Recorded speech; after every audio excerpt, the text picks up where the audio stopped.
A Fundación Galega contra o Narcotráfico organiza dende 2009 a exposición Saudarte, unha mostra na que o alumnado da ESO e bacharelato de diferentes centros expoñen as súas obras artísticas.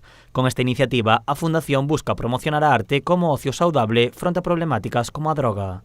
A finalidade desta mostra é dar a coñecer novos talentos artísticos, por suposto, e ademais amosar, ensinar xeitos de ocio constructivo, maneiras de emplear de forma intelixente o tempo libre. E unha delas, sen dúbida, unha desas maneiras é a creación artística. Esta é a 21ª edición de Saudarte e de novo celébrase en Vilagarcía. Nela participan 58 alumnos dos 4 institutos da vila, máis os colexios San Francisco e Sagrada Familia. Dende o Concello destacan a calidade das obras e a participación do alumnado. Estamos moi contentos da acollida, porque sempre, todos os anos, non hai falta de obra, e a verdad que a obra ten unha calidad elevada tratándose de rapaces, non? Que están empezando, así que estamos moi contentos ca participación. Ademais de promover a realización de actividades artísticas, Saudarte tamén busca fomentar a creatividade e a cultura. As alumnas participantes valoraron de forma moi positiva a súa experiencia.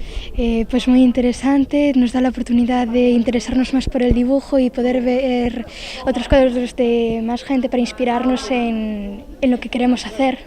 Pues mis compañeras y yo empezamos haciendo los típicos trabajos que nos mandaban en plástica y de uno a otro acabamos haciendo algunos que a nuestra profesora les gustó y aquí estamos. Tamén mostraron a súa satisfacción e ilusión por poder mostrar as súas creacións nunha exposición. Pues la verdad se siente bastante emocionante porque nunca pensé que un cuadro mío o de alguno de mis compañeros pudiese estar aquí y me siento muy orgullosa de ellos. Pues es algo muy emocionante porque sinceramente no es algo para lo que me viera capacitada, sí para exponer dibujos míos, pero me parece súper emocionante.